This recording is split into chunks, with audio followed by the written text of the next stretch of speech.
quickly taken over massive corners of the internet. It really has. But if you don't know the dialect, stepping into this world feels like walking into this bustling, neon-lit metropolis where you're like the only one who didn't get a map. That is a perfect way to describe it. It can be incredibly disorienting. Because you can tell the cinematography on the screen is gorgeous, right? The tension is obvious. Yeah. But you are just painfully aware that you're missing the inside jokes. Yeah, the subtle cues. The actual meaning behind what's happening. Well, people tend to assume that watching a TV show or reading a comic is just this universally translatable experience. Like you see two people on screen, you get the basic plot. All right, guy meets guy, they fall in love. Easy. Exactly. But media carries deep cultural baggage.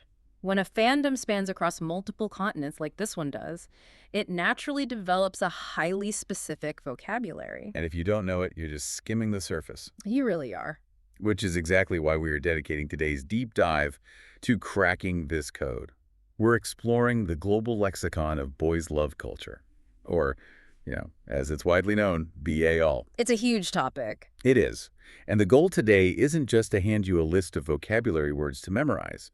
We're going to look under the hood of how media from Japan, Thailand, Korea, Taiwan, and mainland China has all kind of crashed together to create this massive borderless community. And it really is a community. Yeah. So whether you're a seasoned fan looking to refine what you know, or you're just a curious newcomer, by the end of this deep dive, you'll have the cultural context you need to navigate this space like a local. The underlying mechanics of it are just fascinating to me because we're essentially watching a real-time masterclass in cross-cultural exchange. Fans are taking traditional societal roles from Japan, mixing them with modern marketing tactics from Thailand, and then sort of filtering them through the complex geopolitical censorship of mainland China. It's wild when you put it like that. So if you're listening and trying to figure out why your timeline is suddenly flooded with teenagers crying over a pair of blue shorts. Which happens a lot. It really does. You are in the right place. So let's start at the absolute foundation. If we want to understand the millions of people watching these shows today, we have to start with the DNA of the characters themselves. Right. My understanding, based on the sources, is that the blueprint for this entire genre basically traces back to Japanese manga. Almost entirely, yeah. Like, the modern phenomenon might be global today, but the architectural framework, the characters that was built in Japan decades ago. Okay, so you're talking 70s, 80s. Yeah, exactly. The aesthetic, the pacing, the character archetypes, they all stem from early Japanese comic culture. And the most foundational concept you really have to grasp here is the bishounen. The bishounen. I've seen that term pop up constantly in the source material. What does it actually mean in practice? Well, literally translated, it means beautiful boy. Okay. But culturally, it represents a very specific visual aesthetic. A bishounen character is a young man drawn or, cast in live action with very delicate, highly refined, often kind of androgynous features. Oh, I see. So we aren't talking about, like, the rugged, hypermuscular action heroes of Western comics. Far from it. No, the bishounen archetype deliberately steps away from traditional rugged masculinity. It focuses on this elegant, softer beauty. Why is that? There's actually a sociological reason for it. The creators and the primary audience for early BL manga were women. Right. They're writing for themselves. Exactly. They were constructing a fantasy space completely outside the bounds of the aggressive, sort of patriarchal norms they experienced in their daily lives in Japan. That makes total sense. So the male characters were designed to be aesthetically pleasing to the female gaze. Slender, graceful, highly emotionally expressive. You're creating an idealized visual space. Yes. But a pretty face only gets a story so far, right? You need actual conflict. Which leads to a personality type I desperately need you to explain because it seems to dictate like half the plots in this entire genre. Let me guess. The tsundere. The tsundere, yes. Oh, the tsundere is an absolute cornerstone of the genre. What is it exactly? At their core, a tsundere character is someone who presents this incredibly prickly, cold, or even sarcastic exterior to the world. Okay. But internally, they are secretly harboring a deeply caring, really affectionate side. So it's like a hedgehog. A hedgehog. Yeah, like all spice on the outside to keep you away, but completely soft underneath if you actually manage to get past the defenses. Or, wait, it's basically every Jane Austen love interest, isn't it? Mr. Darcy is a tsundere. That is a brilliant analogy. Yes, Mr. Darcy is absolutely a tsundere. Wow. They use hostility or aloofness as an emotional shield, and the psychological hook for the audience is the pursuit. Because it's hard work. Exactly. It's incredibly satisfying to watch another character slowly chip away at those spikes. When the tsundere finally shows a moment of genuine vulnerability, it feels earned. Right, because you had to work for it. The audience gets this massive dopamine hit because they know how rare that softness is from that character. It's the classic slow burn romance. You know they love each other, but you have to sit there and wait 20 episodes for them to actually admit it. Exactly. Now, beyond individual personalities, I want to ask about the relationship dynamics themselves. Because looking at the early Japanese manga in our sources, there seem to be really rigid labels applied to who does what in the relationship. The Yeah. terms seme and yuki. Right. In traditional Japanese BL, the seme is typically the dominant or pursuing partner in the relationship, Okay. while the uke is the receptive, more submissive partner. And historically, these roles were quite fixed. Like stereotypically fixed. Very much so. The seme was often taller, older, maybe more socially powerful. And the uke was usually softer, younger, or just more emotionally expressive. But wait, isn't that incredibly limiting?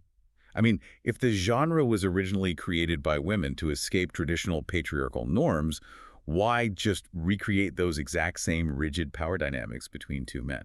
That is the exact friction point that caused the genre to evolve. Really? Yeah, you're entirely correct that the traditional seme and uke dynamic often mirrored heteronormative gender roles, but that is changing rapidly today. Oh, thank goodness. So is that still the mandatory blueprint, or are we moving past it? As the audience has grown globally and the storytelling has matured, modern creators are definitely pushing past those historical constraints. Is that where terms like Reba and Seek come in? Exactly. A reba, which is short for reversible, or a seek, describes a versatile partner. Okay, so someone who switches it up. Right, someone who doesn't neatly fit into either the dominant or submissive box. They can be both. Was that common back in the day? Not at all. In classic manga from the 80s and 90s, finding a reba character was quite rare.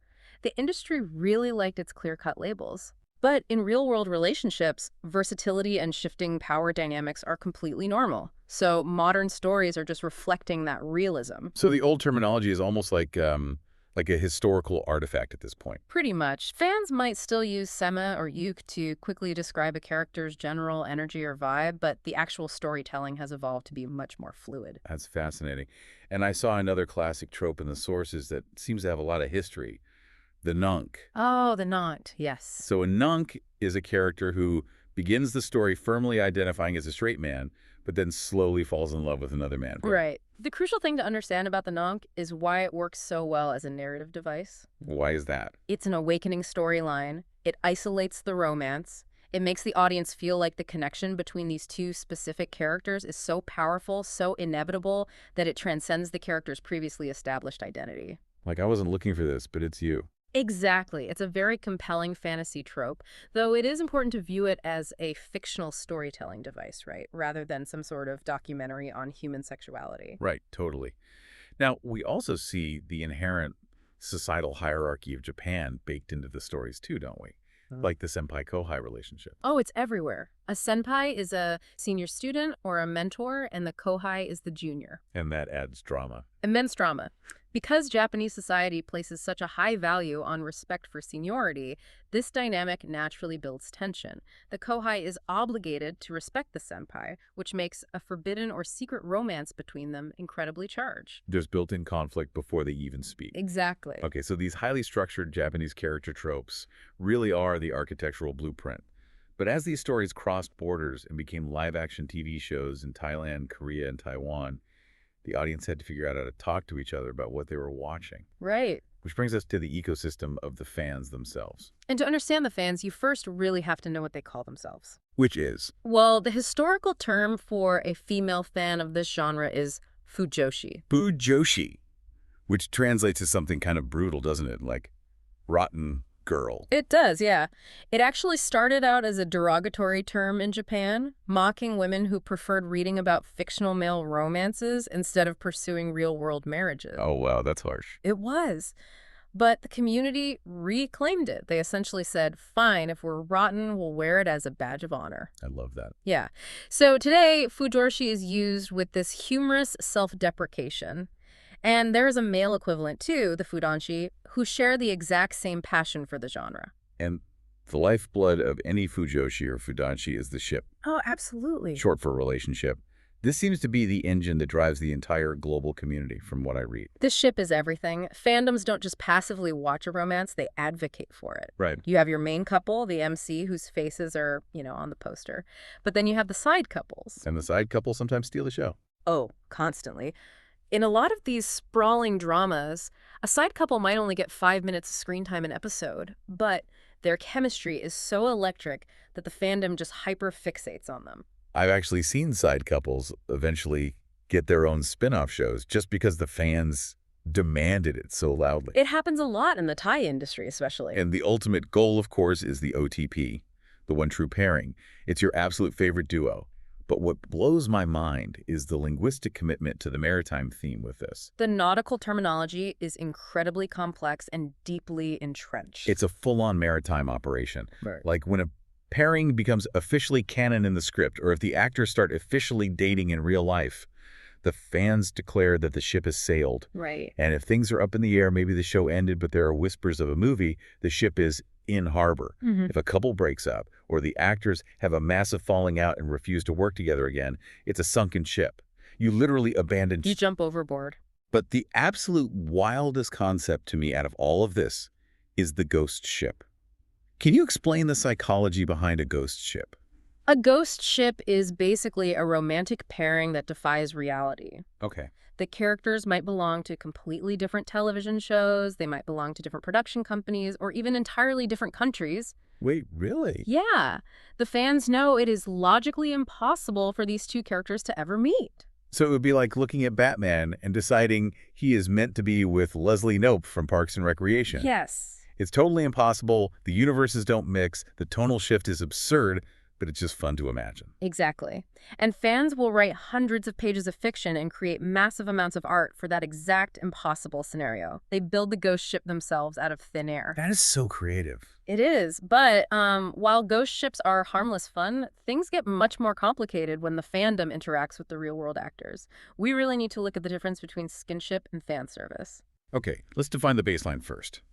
Skinship is a broader cultural concept, right? Yes. In many Asian cultures, skinship refers to casual, platonic physical affection between close friends of the same gender. Like what? Like leaning on a shoulder, holding hands, sitting very close. In the West, that level of physical touch is often aggressively coded as romantic. True. But in Korea or Thailand, it's just a standard display of deep friendship. Okay, so that's natural behavior. But fan service is not natural behavior. Fan service is a highly calculated promotional strategy. Very calculated. Fan service occurs when actors playfully blur the lines between their on-screen romance and their real-life dynamic during press tours, fan meetings, and, bland endorsements. So they act like they're dating in real life. So essentially, yeah. Yeah. They might engage in prolonged eye contact, whisper to each other, or recreate romantic scenes from the show on a concert stage. Wow. The Thai BL industry, in particular, has utilized this as a massive, multi-million-dollar marketing engine. But wait, I have to push back here. If two straight actors are essentially faking a romantic dynamic at a mall tour just to sell more tickets to a fan meet, isn't that deeply manipulative?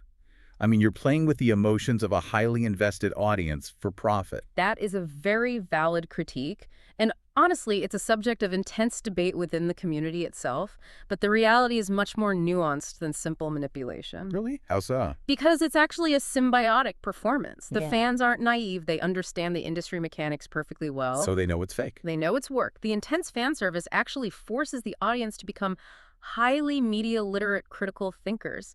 They know there's a promotional machine at work, so they watch these events looking for the micro expressions, trying to parse out what is a rehearsed marketing bit and what might be a genuine moment of care between two colleagues. Oh, I see. They treat it like a detective game. Exactly. They learn to navigate the gray area. They won't declare that a real-life relationship has actually sailed until there is undeniable independent proof outside of a sponsored event. So they enjoy the performance of fan service while maintaining a healthy skepticism about the actors' private lives. Precisely. It's fascinating how sophisticated the viewer has to be in this space. And that sophistication extends to how they communicate. Because they are watching shows from Thailand, Taiwan, Japan, and Korea, they're naturally absorbing all this regional slang. Right, and this is where we see the global lexicon truly come alive. Yeah. Because fans aren't sitting down taking language classes, they are learning through immersion. Take the term 555 that we mentioned at the very beginning. Right. I honestly used to think it was some sort of error code when I first saw it. A lot of people do, but it's Thai. In the Thai language, the number 5 is pronounced ha. Oh. Yeah. So typing 555 is literally typing ha ha ha. It's their equivalent of LOL. Because so many influential BL shows come from Thailand, fans from, like, France or Mexico will drop 555 into Twitter threads just to show they understand the cultural shorthand. Exactly. It's a signal. And from Korean media, the fandom has absorbed words like daebak, which means something is awesome or incredible. Or Shia from Thailand, Oh. which is like shouting, damn, or what the hell, when a crazy plot twist happens. Yes. And then there's fighting, which always makes me laugh. If you aren't familiar with Korean or Thai dramas, hearing someone yell fighting sounds like they are literally trying to start a brawl in the street. It is a bit aggressive to the Western ear, Just a bit. but it's actually an enthusiastic cheer of support. It evolved from sports culture. You're telling someone to stay strong, do their best, or persevere through a difficult situation. So it's basically the equivalent of telling an actor to break a leg before a play. You aren't wishing them bodily harm, you're just cheering them on. Exactly. Now, aside from everyday slang, there are terms specific to the genre's history, like the Y series. Yaoi series, I saw that a lot. Right. Before the term BL became the global standard, many parts of Asia referred to these shows as Y series. The Y is a direct homage to yaoi, which was the early Japanese term for male-male romance manga. And then you have the linguistic quirks that completely get lost in translation. Like the Thai double entendre about wanting to eat someone. Oh, this one constantly confuses new international viewers. Confuse me. Yeah, in Thai, the tonal pronunciation of the word for eating food is incredibly close to a slang term for having sex. So writers use this constantly. A character will ask if their partner wants to eat something, and the local audience knows exactly what they're actually implying without a single explicit word being spoken. That's brilliant. It's a built-in linguistic loophole for flirting. The censors can't flag it because technically they're just talking about dinner. Exactly. And that brings up visual slang too, the concept of blue shorts. Yes. Blue shorts is a perfect example of how hyper-specific fan culture works. Explain this one because it sounds like fashion. It does, but if you hear longtime fans talking about blue shorts, they are not discussing fashion. They're talking about the entire subgenre of high school romance. And this all traces back to one specific show, right? Yes, Lovesick the series, which aired in Thailand in 2014. Okay. It was a massively influential show that helped kickstart the modern live-action BL boom. And the male students in that show wore blue uniform shorts. I see. The show was so culturally impactful that the fandom began using blue shorts as a universal shorthand. Today, a fan might say, I'm in the mood for a blue shorts show, even if the series they end up watching is filmed in Korea where the uniforms are gray trousers. That is wild to me. It shows how the fans, rather than the studio executives, are the ones actually writing the rules of this culture. Like a random wardrobe department choice in 2014 became the defining symbol of an entire genre. It really highlights the decentralized power of fandom. It creates this incredibly inclusive environment where shared knowledge, knowing why blue shorts matter, or why 555 is funny, acts as a handshake between strangers across the globe. But as much fun as this community is, we do have to talk about the darker side of the industry. Because this shared language isn't just about cute inside jokes. The terminology also reveals some incredibly stark geopolitical realities regarding how different countries regulate and censor art. This is a crucial pivot. The language fans use reflects the legal environments the shows are produced in. And this is where we really need to examine the concept of BL baiting. The ultimate frustration for a viewer. Oh, definitely. BL baiting is when a studio heavily promotes a new series as a romance. They cut the trailers to look romantic. They put the two male leads in these moody, intimate photo shoots. But when you actually watch the show, they only deliver a close friendship, a bromance. Right. They bait you with romance and switch it out. Why on earth would a studio purposefully alienate their audience like that? Well, if we look at the broader geopolitical context, we see that BL baiting isn't always a malicious trick played by greedy studio executives. It's not. No. In many cases, it is a desperate survival tactic for storytellers operating under strict government regimes. The primary example here is mainland China. Because Chinese broadcasting laws have very strict censorship regarding what can be shown on television. Correct. Explicit portrayals of same-sex romance are heavily regulated and often banned outright on major Chinese broadcasting platforms. Right. However, there is a massive, highly lucrative market of fans desperate for these stories. Many of these censored shows are actually direct adaptations of incredibly explicit, wildly popular BL web novels. So the writers and directors are caught in an impossible bind. Exactly. They have a rabid fan base expecting a romance, but a government censor threatening to pull the plug on a multi-million-dollar production if they actually show a kiss. So how do they navigate that? Through aggressive subtext? Subtext. Yes. They officially label the show as a story about brotherhood or deep friendship to satisfy the censorship board.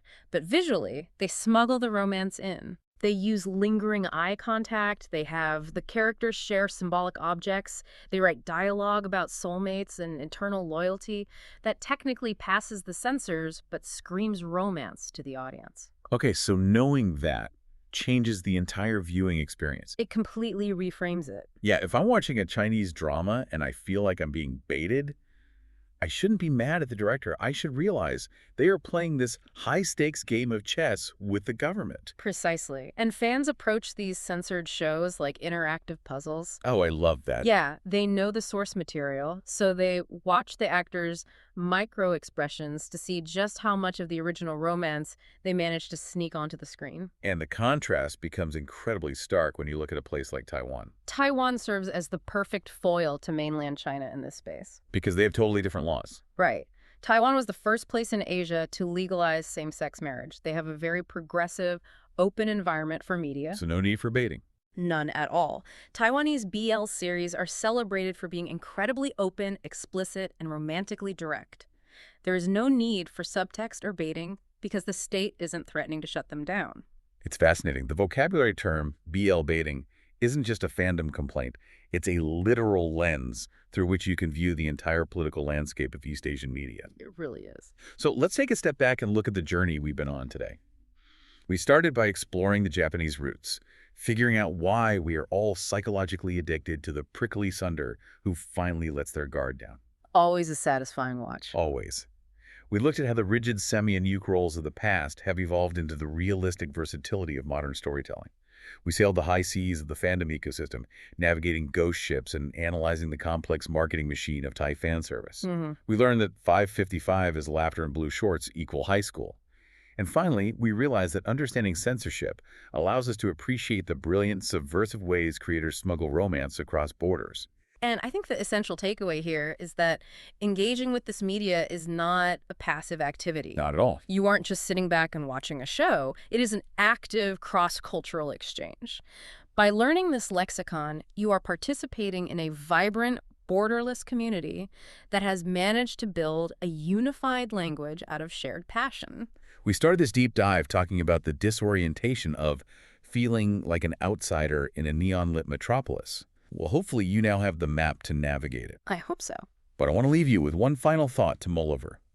We've seen how this highly specific, fan-driven slang has successfully transcended global borders. The internet has made this subculture massively powerful. Hugely powerful. So what happens when these fan-created concepts start dictating mainstream traditional media? Will the impossible ghost ships, the agonizing slow burn of a tsundere, and the visual shorthand of blue shorts eventually become the standard, expected tropes of tomorrow's Hollywood blockbusters? It's something to watch out for. Until next time, keep diving deep. Thanks so much for watching. If you enjoyed the video, please consider liking, commenting, and subscribing. It really helps the channel grow. See you in the next one.